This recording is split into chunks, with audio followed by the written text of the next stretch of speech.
Good evening and welcome to Poetry at the Lexicon. I'm Rosamund Taylor.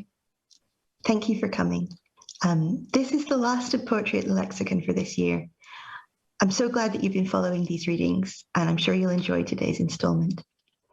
And I'm really excited to say that today we're going to be hearing from Moniza Alvi, Martina Evans, and Hannah Hodgson. Imaginative, idiosyncratic, and full of empathy, these are poets whose work is daring and broad in scope. They look at people in conflict with society and with themselves, journey through history and myth, and even touch places between life and death. Before each poet reads, I will introduce them to you briefly, then they'll read for around 15 minutes, and afterwards we'll discuss their work together. And this event is captioned, so you can turn on captions by using the button to the left of the video. And the libraries either do or will be getting copies of all these gorgeous books, so do please get them out. So we're going to start today with Moniza Alvi. Moniza Alvi was born in Pakistan and grew up in Hertfordshire. Formerly a teacher in London, she is a freelance tutor and writer and lives in Norfolk. Her book-length poem, At the Time of Partition, 2013, and her collection, Europa, 2008, were both Poetry Book Society choices and shortlisted for the T.S. Eliot Prize. She's the author of 10 poetry collections, including The Country at My Shoulder, 1993, which was shortlisted for the T.S. Eliot and Whitbread Poetry Prizes. Her most recent collection, Firouz, 2022, is published by Blood Axe. Moniza's clear, pared-back poetry conveys a depth of emotion and complexity of tone rarely seen in contemporary work. She is a master of taking herself out of the poem to allow the reader to come to their own understanding of a traumatic or fraught situation. Moniza uses myth to explore timeless themes.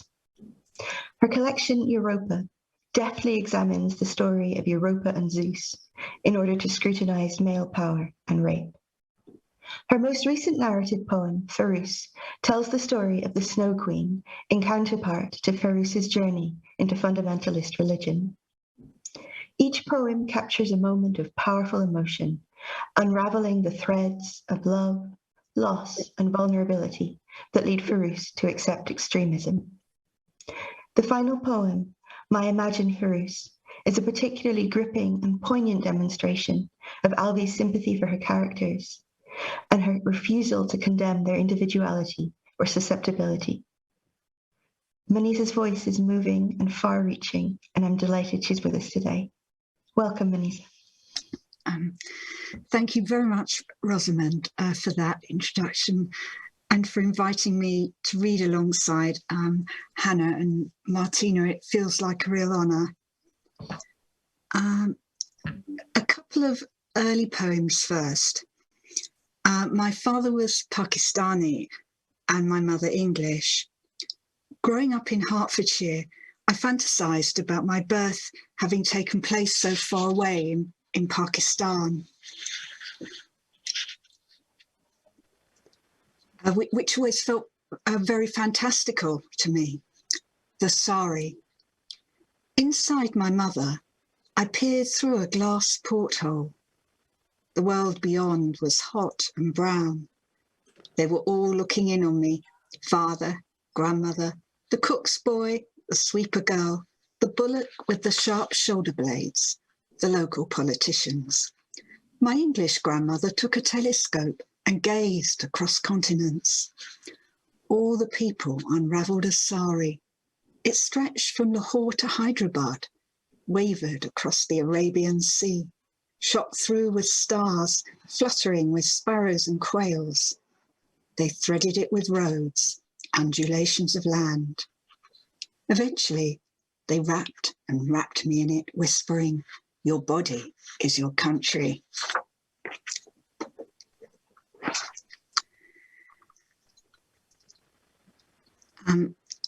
I made my first return visit to Pakistan as an adult in the 1990s. And we also went to India, which was my father's first country. I had my hand hennaed in the bazaar in Delhi, and it felt quite intimate having this girl hennaing my hand. And I realised how little I knew about her culture, her way of life. And it was a way of life that might have been mine had we stayed in Pakistan, which had been my parents' original intention. An unknown girl. In the evening bazaar, studded with neon, an unknown girl is hennaing my hand. She squeezes a wet brown line from a nozzle. She is icing my hand, which she steadies with hers on her satin peach knee. In the evening bazaar, for a few rupees, an unknown girl is hennaing my hand. As a little air catches my shadow-stitched kameez, a peacock spreads its lines across my palm. Colours leave the street, float up in balloons. Dummies in shop fronts tilt and stare with their Western perms. Banners for Miss India 1993, for curtain cloth and sofa cloth canopy me. I have new brown veins. In the evening bazaar, very deftly, an unknown girl is hennaing my hand. I'm clinging to these firm peacock lines, like people who cling to the sides of a train. Now the furious streets are hushed. I'll scrape off the dry brown lines before I sleep. Reveal, soft as a snail trail, the amber bird beneath. It will fade in a week. When India appears and reappears, I'll lean across a country with my hands outstretched, longing for the unknown girl in the neon bazaar.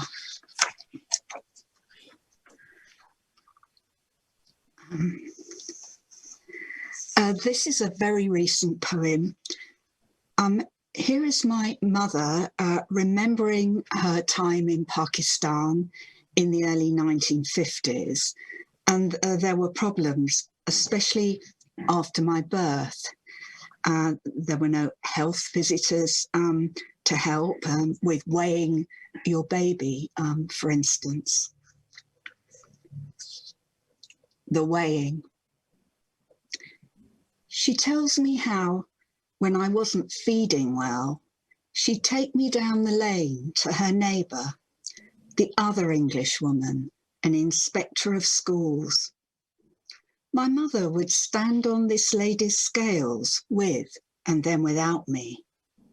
So that was how I was weighed at that difficult time in Pakistan. 1954, the sky was burning blue. It was later, a few years later, that I started, as they say, to thrive. Am I thriving now? I ask myself. What do I weigh in my flesh and bones, in the secret inside the scales? The difference then between my mother with and without me, was it infinitesimal? Now she glances at me as if in wonderment, as I sit in the armchair opposite and Norfolk light floods the care home windows. By a sleight of hand, her story becomes my own. I pass it on here, a little of it.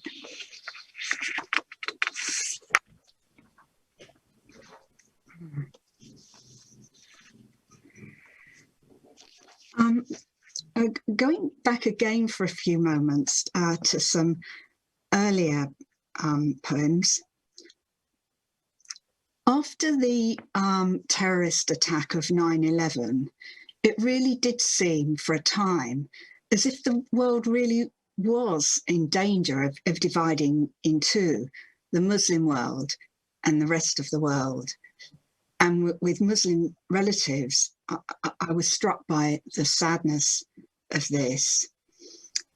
I'll read 3 very short poems from a series of 12, which were written at that time. All the titles begin with how. How the world split in two. Was it widthways or lengthways? A quarrel with the equator? Did the rawness of the inside sparkle? Only this is true. There was an arm on one side and a hand on the other, a thought on one side and a hush on the other, and a luminous tear carried on the back of a beetle went backwards and forwards from one side to the other. Before 9/11, there was, I think, a bit of an idea that most of us didn't have to worry so much about what happened in distant lands, which we might have thought of as on the other side of the world. But I think after 9/11, that changed. So I called this one, How a Long Way Off Rolled Itself Up. Once there was a place called A Long Way Off. It was too far away to contemplate. All that was known was that the grass was a strange texture, the trees grew upside down, and the houses appeared to have turned themselves inside out. So people were unprepared when A Long Way Off rolled itself up and edged a little nearer and kept on moving until it had ventured so close you could smell it and breathe in its otherness. People laughed uneasily. A long way off was close enough to singe their hair. More hopefully, this is the final one in the series, How the Stone Found Its Voice. We had waited through so many lifetimes for the stone to speak, wondered if it would make compelling pronouncements, anything worth writing down. Then, after the War of Wars had ground to a shattering halt, the stone emitted a small grinding sound, rather like the clearing of a throat. Let us be indifferent to indifference, the stone said. And then the world spoke.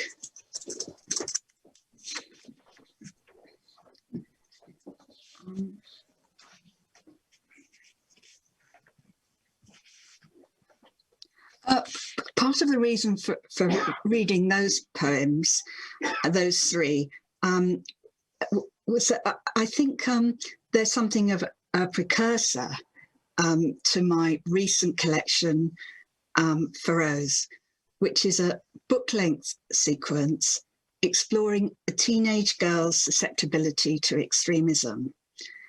And she's a vulnerable girl. And as I continued writing, I imagined her as a girl I might have taught during my years as a teacher in a city school. Feroz has met Tahir online, a man with extremist views. And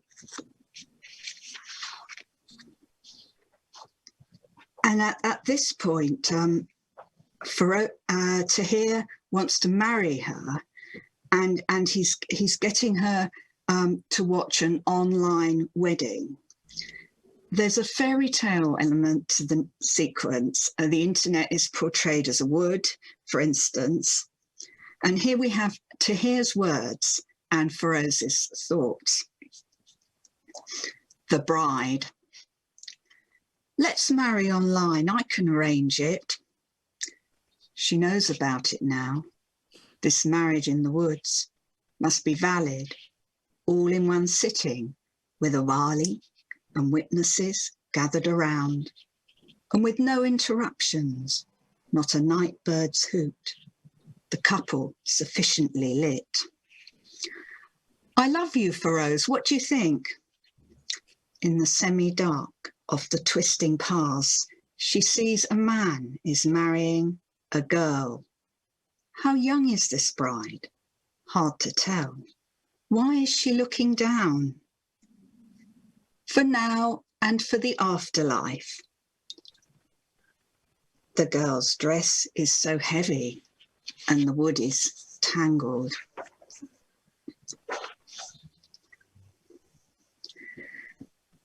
Here, Tahir has introduced Feroz to a member of his group who wants her to do something,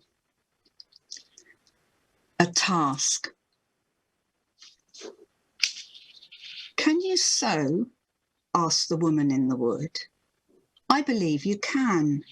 Not a button, not a shirt, a jacket or a dress. Can you sew a vest? I know you're skilled enough with Allah on your side to do a good, neat, lasting job. It's not just women's work, it's for our cause, you know.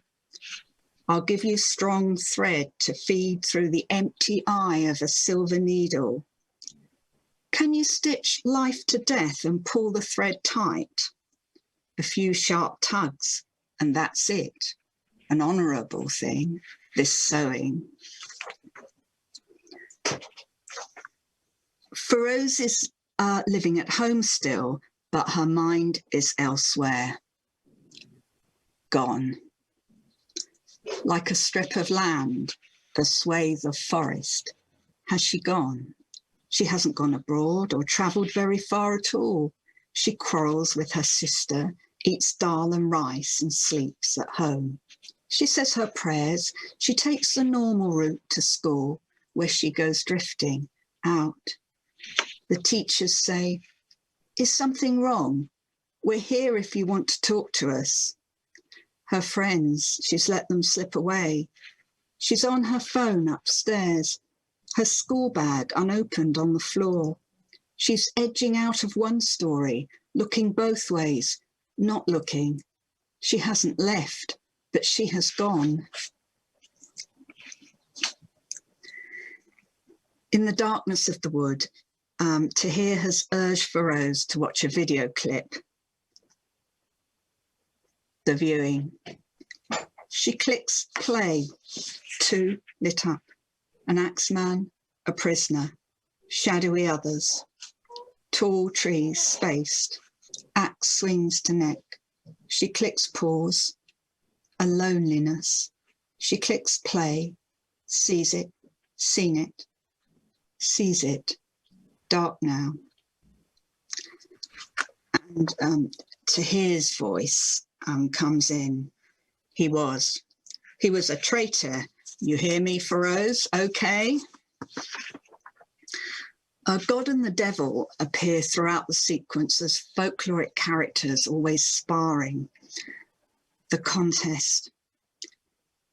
God held one end of the argument, and the devil the other. They heaved and strained, but nothing ever moved much. The two of them locked in a tug of war, the rope they couldn't drop. Feroz is at school now. She's looking out of the window. We have her thoughts, and then the teacher's voice breaks in. Classroom scorpions.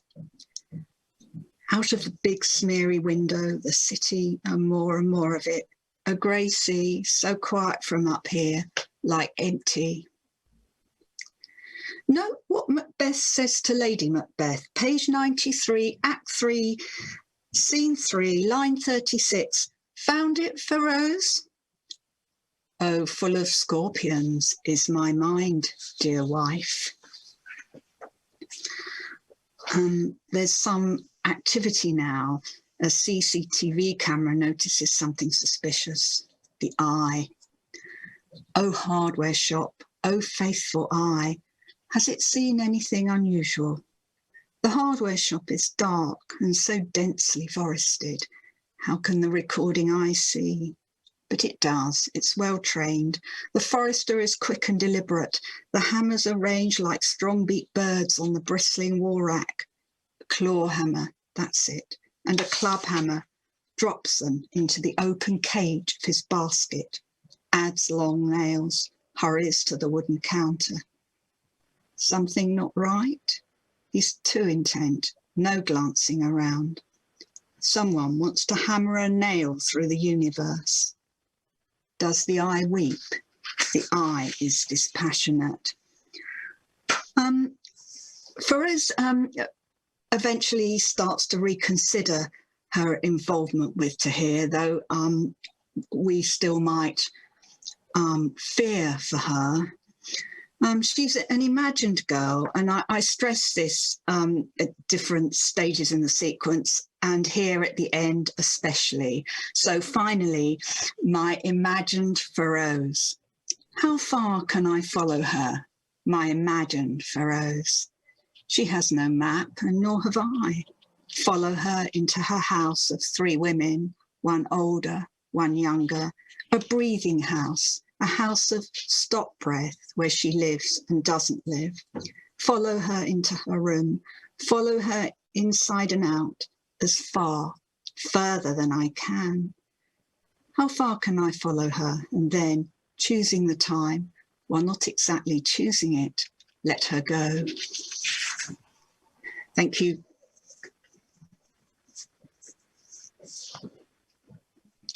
Thank you so much, Moniza. That was beautiful, and it was a real privilege to hear you read those poems. And next up, we'll be hearing from Hannah Hodgson. So Hannah Hodgson is a poet, writer, palliative care patient, and advisory consultant. She has been published widely by magazines like Magma, Dyslexia, and Poetry Review. She is a recipient of a Diana Legacy Award 2021 for her work in advocacy, and is the author of 3 poetry pamphlets, including Queen of Hearts, winner of the Poetry Business New Poetry Prize 2021. In 2020 and 2022, she won Northern Writers Awards for poetry. Her first full collection, 163 Days, was published by Seren this year and has also been adapted as a radio play for BBC Sounds.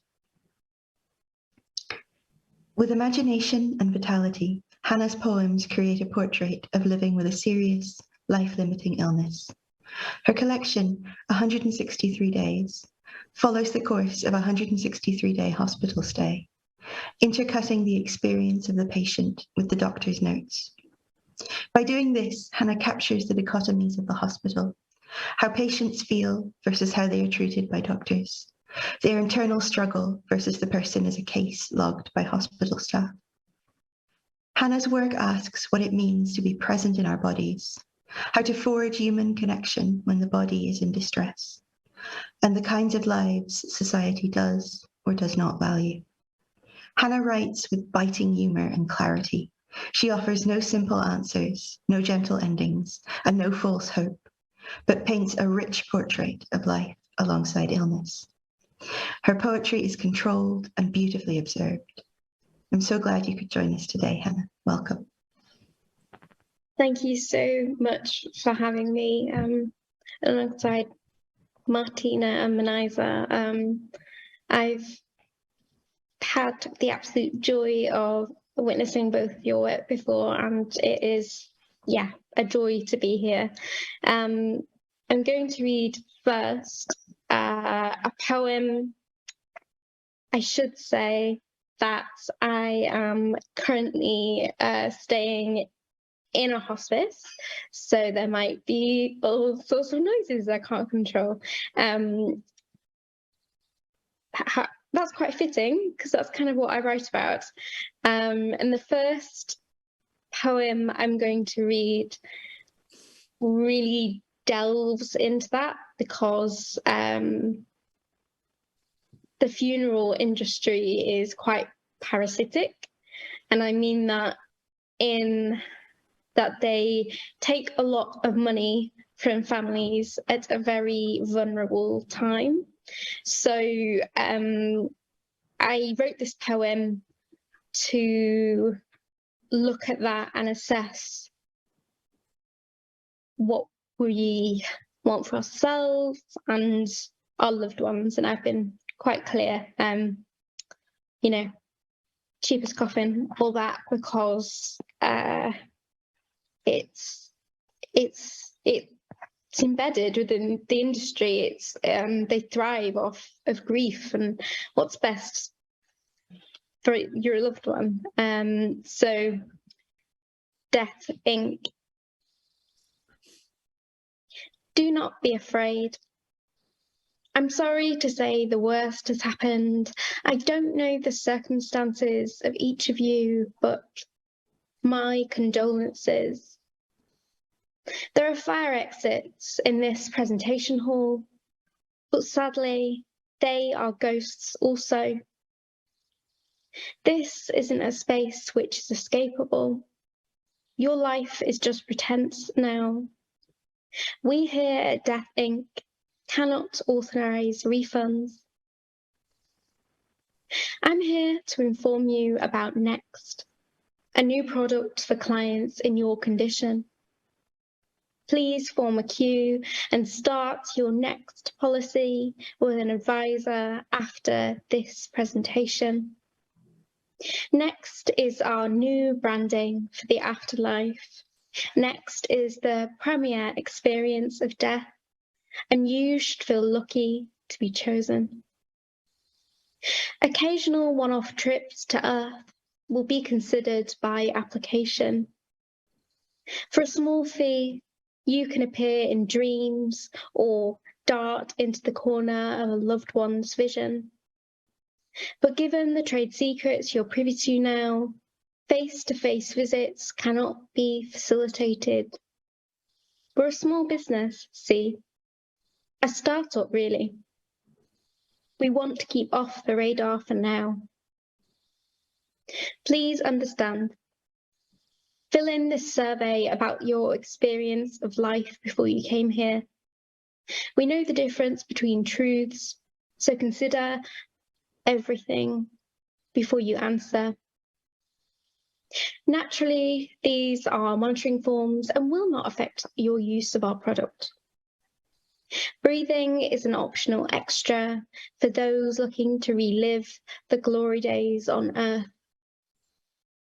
Unfortunately, you can no longer shag or eat, but you don't need to shit, which is a bonus. What? Didn't expect me to swear? Haven't you realised yet where you really are?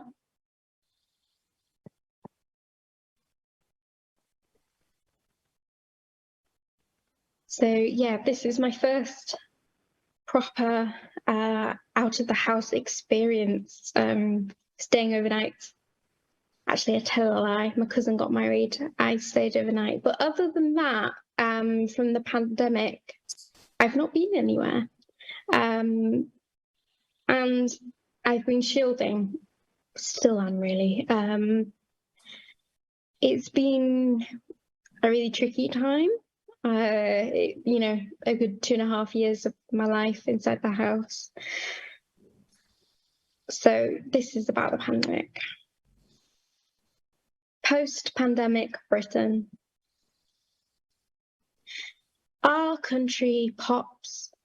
So many balloons at 6 p.m. Millions of balloons overfilled with relief. When the dead have my face and not yours. Abandoned inhalers are forgotten because the only thing they underlie are bandages in the first aid box. Rare disturbances to breathing don't count, surely. Rare disturbances to the forgotten cannot be used as a reason to give a ventilator to someone else. There was an Excel file which ran out of columns, rainbows curling despite lamination. A football match murdered a friend I'd have met 5 years from now, because 5 years is not considered a loss, something stolen, such a fine silver locket with too gentle a clasp. Food packages contain 2 apples, half a block of cheese, 7 slices of bread, 2 tins of beans, 3 potatoes, and a yogurt. This is what a week is worth if your legs don't work. I find a lunch note. You are on your own. Sorry, my mum's just pulling silly faces off camera, trying to be quiet. I find a lunch note. You are on your own. We recognise vulnerability and advise you see no one.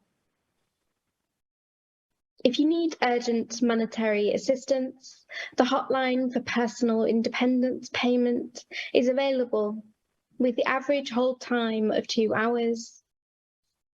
Listen to royalty-free songs. You must talk in the first 10 seconds of a call, otherwise the operator will hang up. If you are alone, if you have no one, if you listen for the laughter of the children next door, turn up the radio. Do not worry about the electric meter.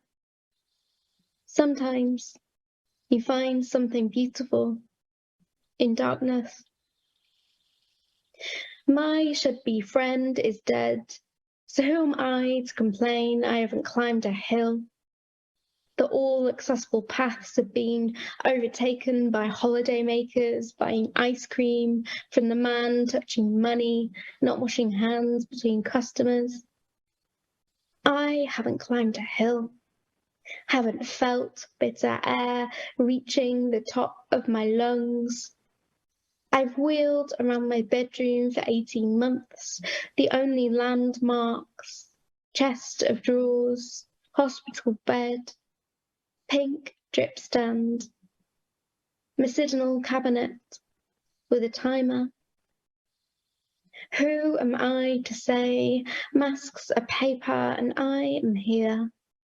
Blue veins clearly visible, my smart price skin so thin, my ink is visible. Who am I to ask? You remember my body wheeling in circles.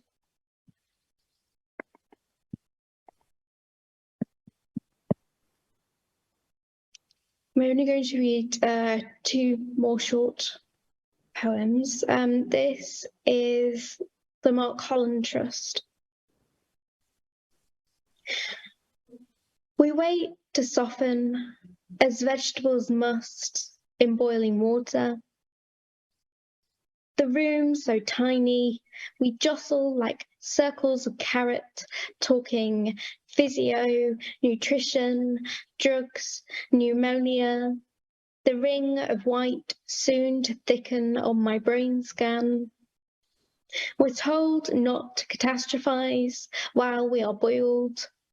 Emotions seep out like vitamins, wastefully discarded down the plug hole. The room is steaming, and soon we're dumped into the colander of home, wet and fragile, separate entities without the cohesive element of water. Simply garnished, this body is ready for consumption. And to close, Queen of Hearts. The bed wore me like a ball gown on a subway, unignorable, melodramatic with its pleats of support, the fancy clutch of a saline bag, the stiletto heel of a drip stand. On this blank wall, there's a signed picture of Diana. They showcase her clothes in Buckingham Palace, trapped ghosts of her hanging from clothes hooks. Her terminal mistake, a man, while mine is contained within this hospice. I'm asked if I'd like to read her book. The spine indicates nobody has read it through. She'd approve of my need to get revenge on this body, the ability to escape, health chasing me like a journalist. Didn't realise how that political that was on the day of the Queen's funeral.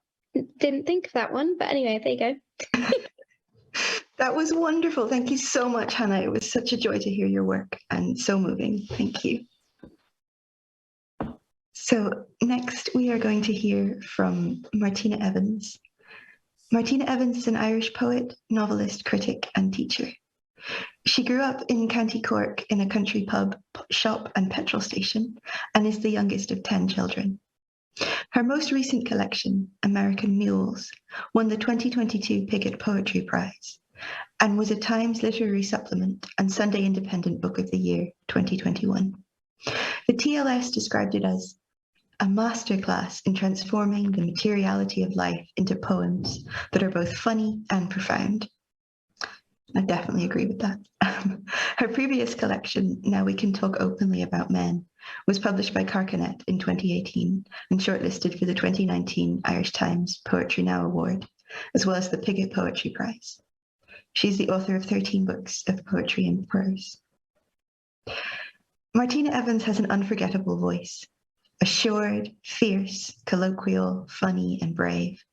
She touches on many subjects, including political conflict, a longing for adventure, Irish history and dialect, and even radiography.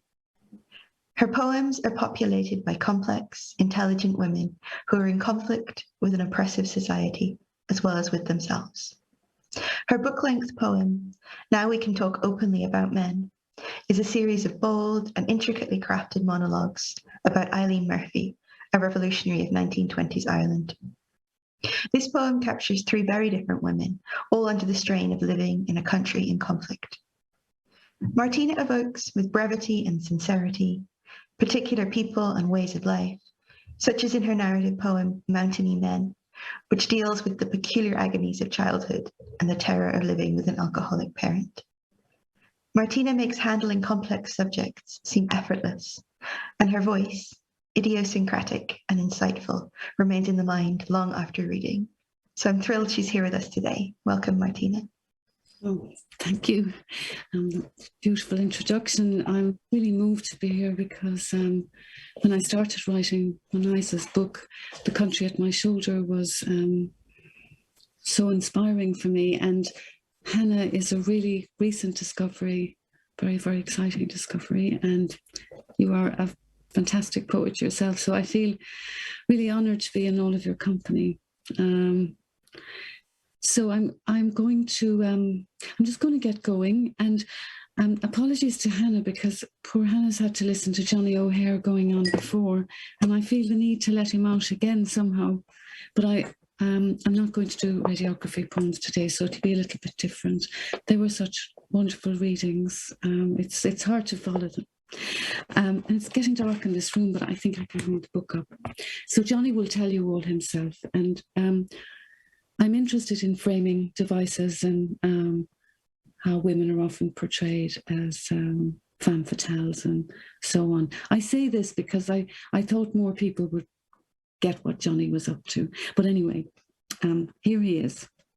He'll tell you himself. So a little bit of Johnny and then just some poems about home. Prologue. Oh, Mountainy Men, prologue.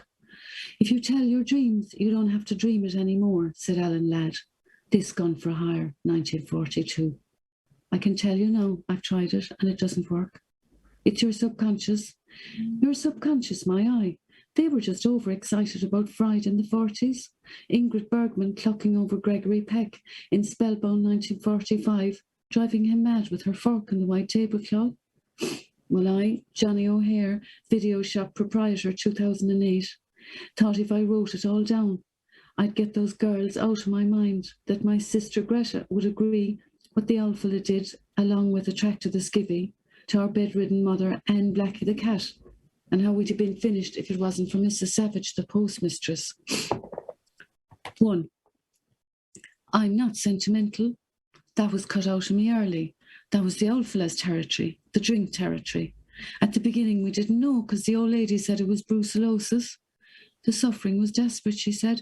That was the rage, and we were to have the greatest pity for him, because no one suffered more than himself. A tractor came up the mountain. rocking on the corks of her white platforms, her purple fringed handbag, knocking us all out with her old perfume called Sticks. May 76, hotter than the Bronx. Us all in a line at the kitchen table, facing into his wonky 6 feet big kitchen window, like the control panel in Star Trek, all the stars, drinking tea under his 25-watt bulb. Attractor's hand rattling the saucer, her big curls and outsized eyes, the Alpha's blue-black hand on the jamb at the door, the keys of the powder blue cortina over his calloused wrist. She should have buttoned up before casting judgment on our window. You can't go into a family home and start choosing curtains for them. 2. Stuck to the bed for 7 years. To hear the Alpha speak of the old lady like that would make Blackie sick. I nearly spewed my tea. Only I knew then, even then, how to button up. Greta had the head craned, looking at a tractor with the perfume. Impressed. I wasn't. We never had curtains on the big window. The Alpha should have told her to skip it, but he grinned like a fool. He was always full of sucker talk after his nagging. And who was a tractor that he was trying to impress? The tractor was known as a girl, basically a servant. Some were treated rough. I heard stories of people coming into the shop. A girl could be any age. She could be as old as 60. She could be made to scrub a wooden floor with a brush with no bristles. She could be made to sleep in a shed and half-starved. She might be attacked by the man of the house or the son of the house. Girls were dying out in 76. They said a tractor was too stupid to finish school. She was barely gone 16, I found out afterwards. 3. That first night, a tractor, swaying on her stacked heels, pulling up her Salfrina pop socks and going red, while the old fella, after arranging a 2-inch cream cuff on his Wellington boot, couldn't get her to look him in the eye. Long silences and the sound of Blackie swallowing her spit. Greta thought it was great and took up swallowing her spit too. She was stone mad for Blackie's plum-coloured lips, lying down in the yard beside her, waiting for her to yawn so she could look in at her magenta gums. She was staring at a tractor's pop socks. Count me absent, I said, and took the stairs to the old lady. Hot, rainy evening, and the continuous questions. Did a tractor admire the white lilac? Did she say blue and yellow daisies were very unusual? Did she make her welcome? Was he able to keep his temper? She waited for a tractor to come upstairs, but she never came. 4. I was savage with Greta. Had she forgotten the time she staggered in on the old lady's abandoned stilettos and the old fella said he'd scourge her if he ever saw her in high heels again? Now here was a tractor wobbling all over the place like a purple peril, himself spellbound with the admiration, and Greta still with the marks from the old scourging. He'd every one of the old lady's costumes, 90s, 50s and 90s, 60s costumes, hats, shoes and handbags locked into that old woodworm wardrobe. Greta rears up on me now when I ask her to put on the high heels. But Birkenstocks are very bad for business. They ruin the look, and especially for tiny Veronica Lake. Noir women rise and fall on their heels. I keep telling her, you only have to look at Barbara Stanwyck coming down the stairs in Double Indemnity, 1944, for God's sake. 5. When I can't sleep, the only cure is to go downstairs and put on a film. I got an Epsom Megamplex projector just for Greta and myself alone. The black and white shadows pass across the back wall of the parlour that Greta's painted white. Bogey walks across to light Bacall's fag, or we're flying ourselves, watching that helicopter shot with Chickasaw, Bowie and T-Dub in the farmer's jalopy after their breakout. It helps me forget those tormented girls. I allowed a couple of special customers, Jackie Tracy and Tommy Boyle, in for our Saturday nights. Only I heard them talking about me behind my back, laughing at my violet Gansey as if they were some sophisticatos themselves. They said myself and the Outflow were a pair of mules, one as bad as the other. So that was the end of their cinematic education. They tried to crawl back. I told them to skip it. Save that for some other mug, I said. 6. The old music. Dina Durbin singing always, one big eye piercing out of the shadows of the Lafitte. or something from the Sons of the Pioneers and John Ford, reminding me of Saturday afternoons, lying on Mrs. Savage's Cadbury wrapper-coloured settee, with Greta, my darling Clementine, 1946. That's where I first saw Shane, 1953. Sometimes we long for a Rolo or a walnut whip, but that's for Saturday nights. I won't say we haven't been tempted since I got the popcorn, the Ben and Jerry's. I had to. People renting DVDs want to be vegetables, blown away from reality with their gobs full. But I'm still the main attraction here, in my double-breasted suit, cufflinks and pinky ring. I didn't believe you existed, said some fella who'd driven all the way from Limerick. Jerks. 99% of the time, they look at They Live by Night, 1948, or My Coat is My Passport, 1967, but say they're not in the mood for the old black and white stuff. Pick up 50 First Dates or Gladiators, a tub of M&Ms, a barrel of Coke, and rush away in their bulbous trainers, avoiding my eyes. 7. I modelled myself an Alan Ladd because I'm small and fair, though I'd prefer Preminger's dark Dana Andrews policing himself for fear he'd turn out to be a hood like his old man. Where the Sidewalk Ends, 1950, or Laura, 1944. All those fellows knew how to hold it, how to button up. Like demobbed WW2 soldiers, they'd seen bad things. They'd done bad things, but they were men, they wouldn't talk. Who could resist them? Greta wanted to be Joan Bennett, but she had to be Veronica Lake, I said. She's pure Veronica, like Veronica's risen from the dead in her black velvet band. People drive up the mountain to see us, our polished library of noir. Me in my grey fedora, a small but fierce, knowledgeable blonde fella, and Greta with her sharp shoulders and peekaboo hair, working the sewing machine. So I leave it at that. And I'm not going to do radiography poems today. Excuse me. I've been thinking about home to do with something somebody asked me to think about home. And for me, poems are like little houses. There's a poem by Olaf Hauge, the Norwegian poet, where he describes when you make a poem, it's like you've got a little house for a while. And Johnny O'Hare is trying to make a house for himself too. He's building with all the film references. And I think that really strikes a core with me, because I suppose I made my home with books when I was very young. And so I'm just going to read 3 poems which are about home. And home for me as well is where the cats are. This is time management for Julia. Julia Copus, actually, who's a friend, and also I love the way she manages time in her poems. The Dalston night is still warm, the jasmine strong. I'm wondering as I lock up if these rotting windows could keep anyone out. Even the wisteria gets in and snakes around the kitchen wall dizzily in September.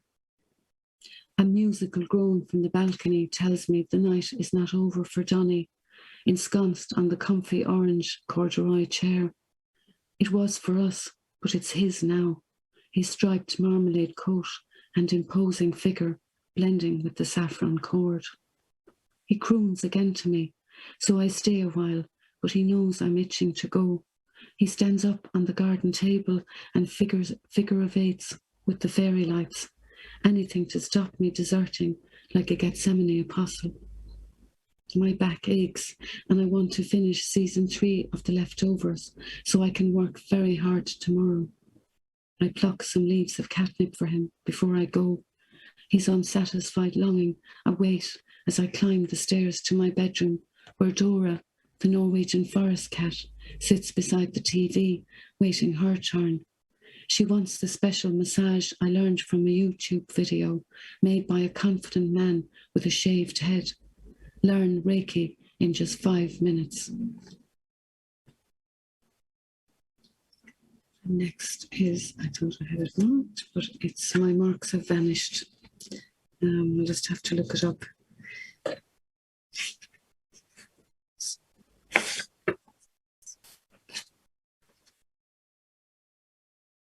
Wuthering Heights. It's and this is dedicated to my friend Craig. It's never far away from me, despite being no longer young or romantic. And when Dora runs free across the pergola, she reminds me more of Kate Bush than a Norwegian forest cat. It was the darkness that captured me years ago, Lockwood in his oaken Georgian bed, the sliding panels like a coffin, Cathy calling outside, the cruelty of her arm sewn across the glass. And even in my dreams last night, when Leodon came down to the basement, frantic to tell me that someone was calling and knocking in the back garden outside my casement window, and even in my stark terror when I lifted my head from under the covers in the lightning room, which I could see was empty now, apart from Dora's shaggy silhouette, I couldn't help asking the dream Leodon, even though I knew the real Leodon was asleep in her own bed. Was it like Wuthering Heights? I'm going to finish with a really short poem, again on the theme of home. London. Feverishly I return, always running from Ireland, and built-up yellow brick calms me like green fields for others. And over Waterloo Bridge I go, holding on to my hat in the wind, the lights strung out on the water. The babble on the 76 of 77 languages, trundling to Dalston, where the Turks are polishing their pomegranates, and Joey and myself yap through the basement window over our mugs of blackstrap molasses. This afternoon, standing in the biting cold at Mile End, the familiar electric drone announcing 277 to Highbury Corner quickened me, as if I'd come to a turn in the black night, saw in a blaze the lights of home. That's it. Thank you. Thank you so much, Martina. It was brilliant to hear you read, and those are all wonderful poems. And thanks to both of you, Moniza and Hannah. It was also just such a pleasure to have you in my room with me, and also I'm sure everyone watching will be thrilled to hear your work too. So I'm just going to ask a couple of questions, and feel free to ask one another questions too if something comes up in your mind. I think I'm going to ask this question to all three of you, but I think I'm going to start with Moniza, so just so you know. I'm really impressed in all three of your work, the way you use sustained long-form narrative in your poems. And I wonder if you could talk about what the constraints and advantages are of writing long poems.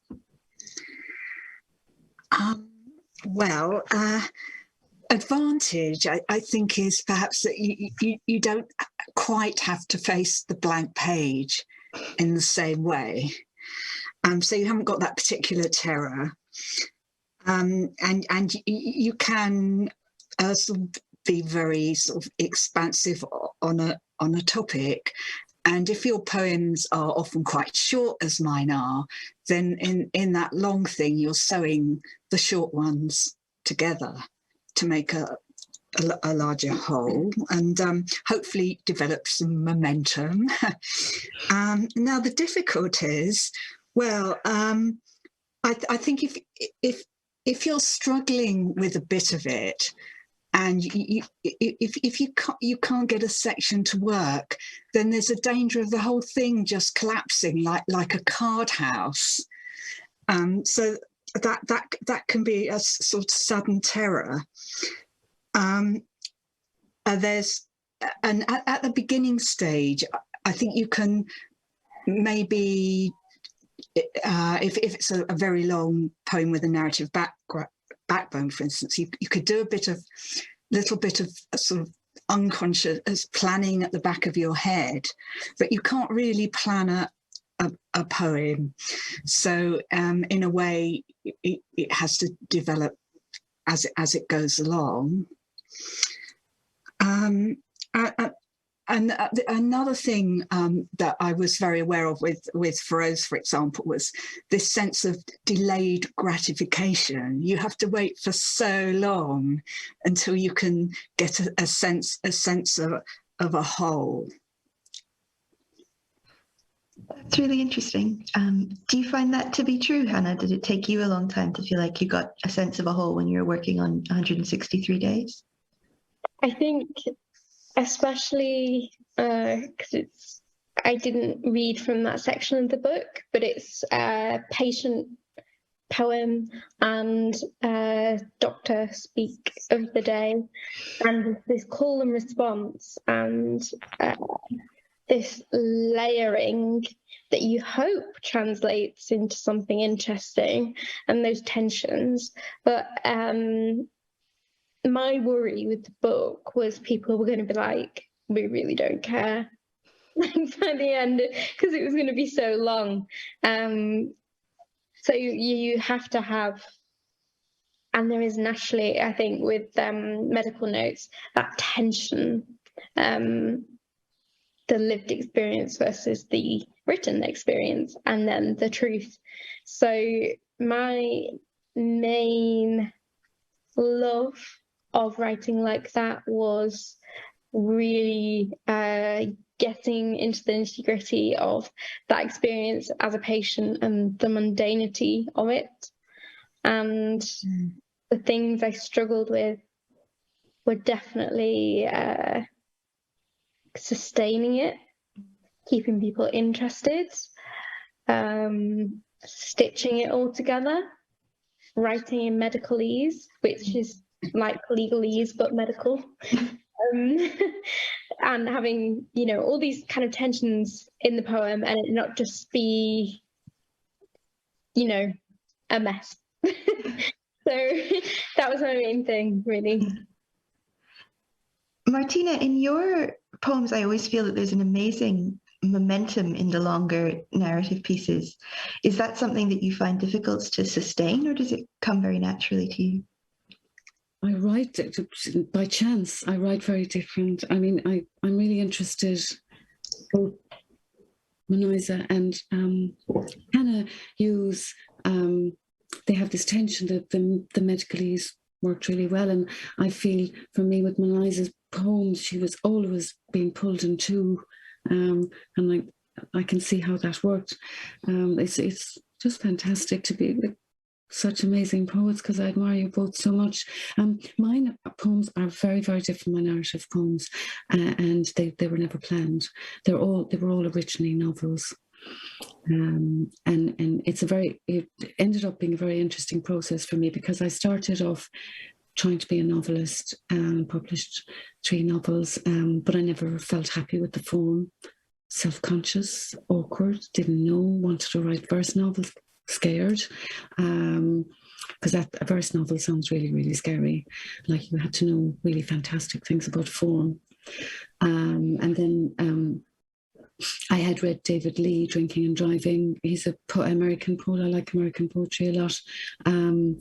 He writes about pig farmers in Utah, and so very much in the demotic like me. And he did this long poem, and that was a kind of a seed that lay there for a while.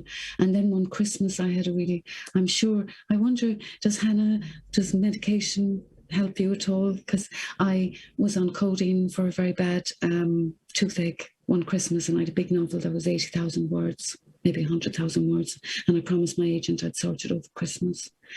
And I got ill, and I also thought it was disgusting, and I just hate prose. It's so lumpy. I like other people's novels, but not mine. And what I found myself was, it was just like a horrible big mattress on the table, this big stack, and I just pushed it to one side. And I felt this real speeded up feeling. So I was on this very strong codeine, and I started to write from memory, and there was this, it started and it began to work. And I remember feeling like a cocker spaniel with its ears sticking out the window, because I began to write just sections. At first I was just doing blocks, and it was incredibly exciting, because suddenly I realized it didn't matter. All the bits I didn't like, the in-betweeny bits, the boring bits, they could just all go. And I just wrote it. In the morning over 2 weeks, I did petrol, and in the afternoon I used to watch The Wire with my daughter, because it was Christmas holidays.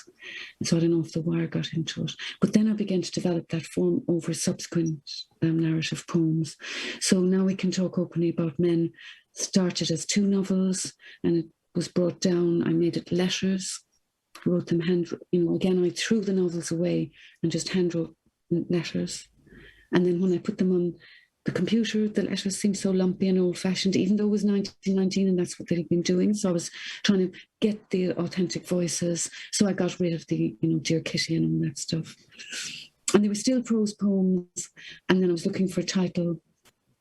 And I remembered something my mother said to me when I was getting divorced, which was, now we can talk openly about men. I was terrified of going to a very old-fashioned Catholic mother. She was sitting with all these older women in the kitchen, and I thought they looked fierce. And she said, no, we're all widows here, and Martina's after getting divorced. Now we can talk openly about men. And it was just for me too. So people thought I was going to, when the book came out, they thought I was coming around to tell everyone what I had discovered about men, and it wasn't at all, because it's all about the women.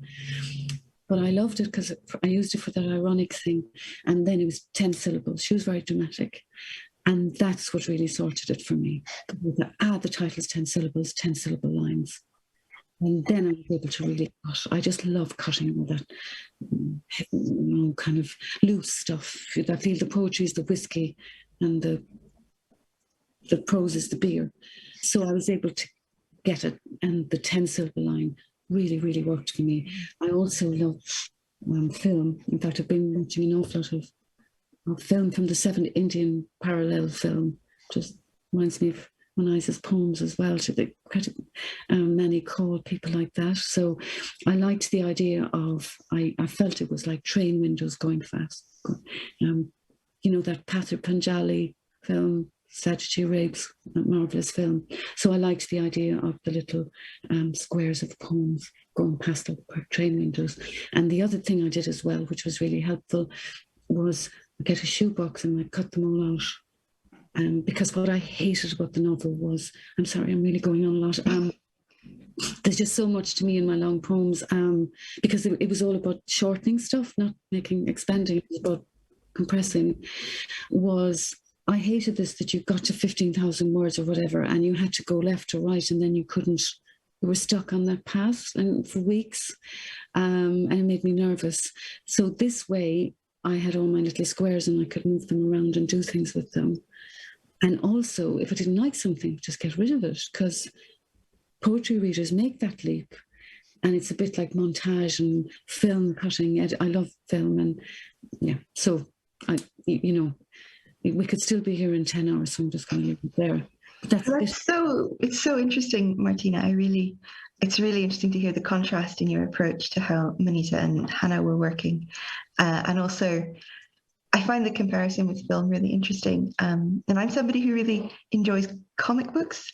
And I often think that there's something about the graphics of comics that really fits with how we, as poets, we think about images and make connections. Absolutely. So I'll just throw in another question. I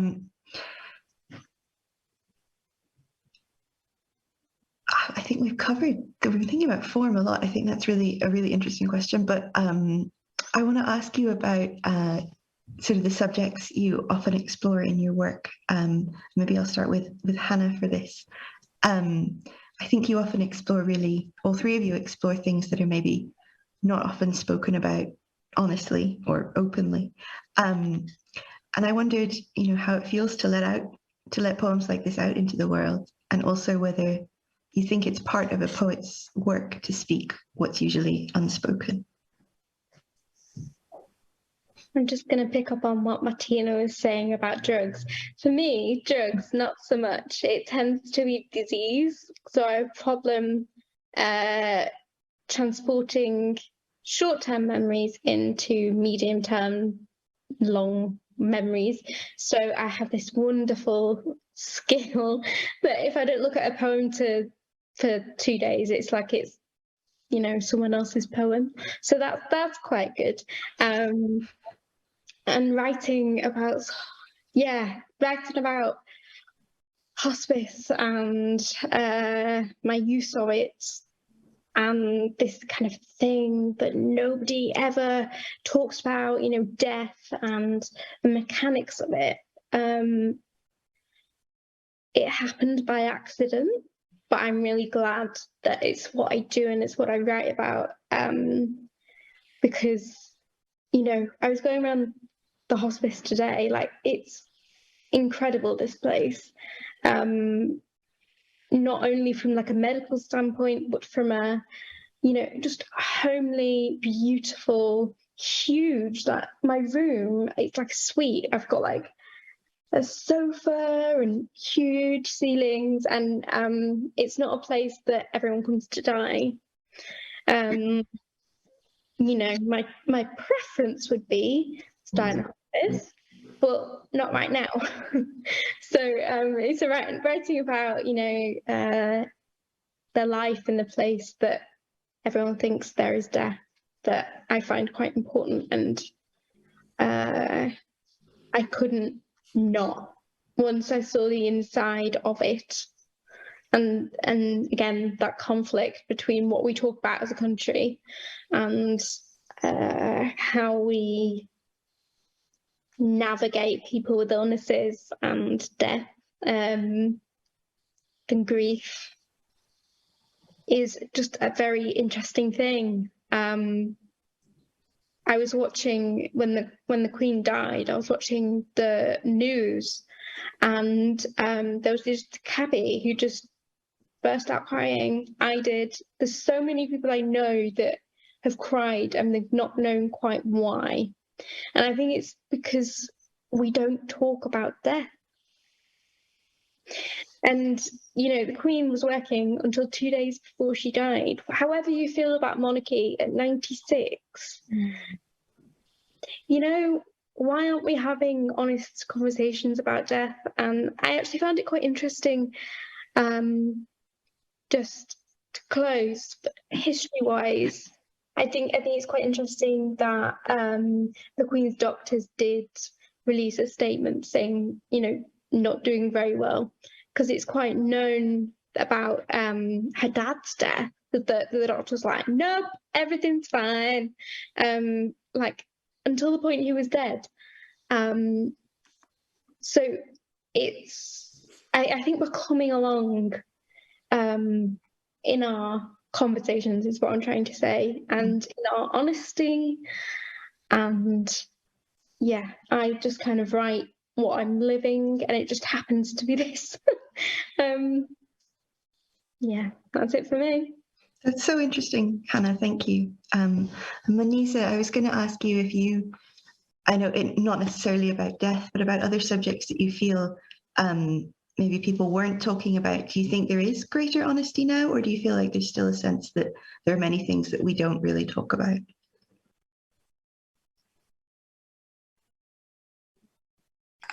Well, I'd just like to say how much I admired the frankness and the grittiness in Hannah and Martina's work, and yeah, I think this is something that we do really crave, actually. But sorry, could you repeat your question again? I got a bit lost there.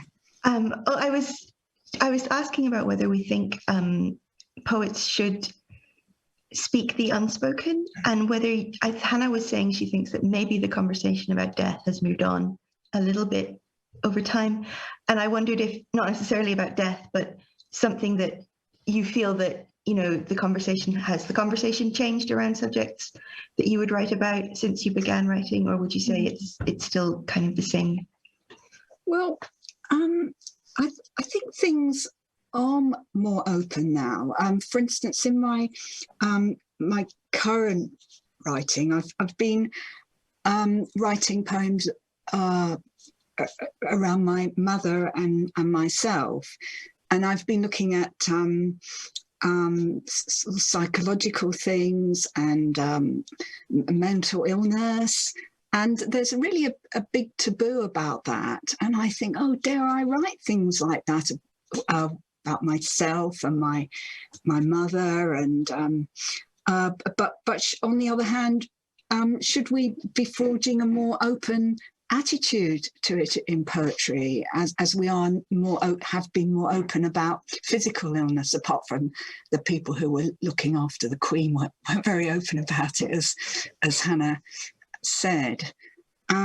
So on the one hand, you feel you want to open up. On the other hand, you worry about stories that aren't completely your own to tell. And very many of our stories are not completely our own anyway. But I think it can only really be good to come out into the light. Absolutely. Does that ring true for you, Martina, that there's a worry about stories that may not be completely your own to tell? I wrote that down because it's really been a worry to me all my writing life, and I think that's why I use myself as much as a lot, because I feel before appropriation was even a name I knew about, I was always very worried about even using voices, accents, things like that. I tend to stick to what I know. I'm very interested in what Hannah said as well, because I think death is a big taboo. I think but going closer to writing about yourself is quite scary. But I think, what I'm writing about now is probably terrifying me more than anything I've written about, which is, I have written about it before, but I'm coming back to it, and, it's in progress for next year, and that's writing about abortion. It's something that really has preoccupied me for a long time, and I don't think it's simple. And I really thought when I was in my late 20s I could sort it out. I did, that I'd get it straight. I did an open university module in philosophy called The Meaning of Life, and it did suicide, euthanasia, abortion, and the final quarter was called The Meaning of Life. There was an anthology, and it just left me more confused about all these things because there's just no answer. And I think I'm very preoccupied with how society tidies people and things away. Even the pandemic, even just to hear Hannah talking about, we read things in the newspaper and we know there's still people shielding, and we know people have died, and we know all these things have happened, but somewhere else, off stage. And I think that somehow we need to be made to feel it, to acknowledge that it's there. And I still think death is a very, I think Hannah's work is very exciting for that reason. Reading Proust recently, he was quite good on death and the body, very, very, very interesting. And again, with Moniza's work, especially the Proust poem, again, I think it's a big taboo. Politics, and we're afraid of it, Racism, attitudes to other countries, people, not understanding other people. But I think at the bottom line, in a way, maybe it's so the writing about something that's not completely yours, really important. That really popped out at me from Moniza. But with Hannah, she was saying she didn't really have a choice about what she was going to write about. And I think that's kind of what happens to us. And it makes it very frightening, I think, doesn't it? We've all been like, oh my God. And I think I'm going to take Hannah's advice about pretending somebody else wrote it. I'm really hoping that works for me, because I'm quite nervous about what I'm writing at the moment. Yeah, I think that's probably true for everyone who writes, that there's a feeling that there's no choice about what we're writing. It's something that's driving us. So that was a really interesting conversation. If anyone has anything else they would like to say, please do feel free to jump in. But otherwise, I'm going to say that we should probably cut this off. Although I think we could talk for a long time, and you've all been really interesting, and it's been really lovely to hear your thoughts, and also to hear your work is just such a privilege. And I'm so glad that you could come. This is, as I said earlier, this is the last event of Poetry at the Lexicon for this year. But I would like to thank everyone at the Lexicon who supported this event, and to say that we will be back next year. So please keep an eye out for us. And also thanks to everyone who's watching this event and who has continued to be interested in hearing poems and hearing wonderful poets talk about their work. So thanks again. to Moniza, Hannah and Martina, and good night. Yeah. Thank you very much. Thank you.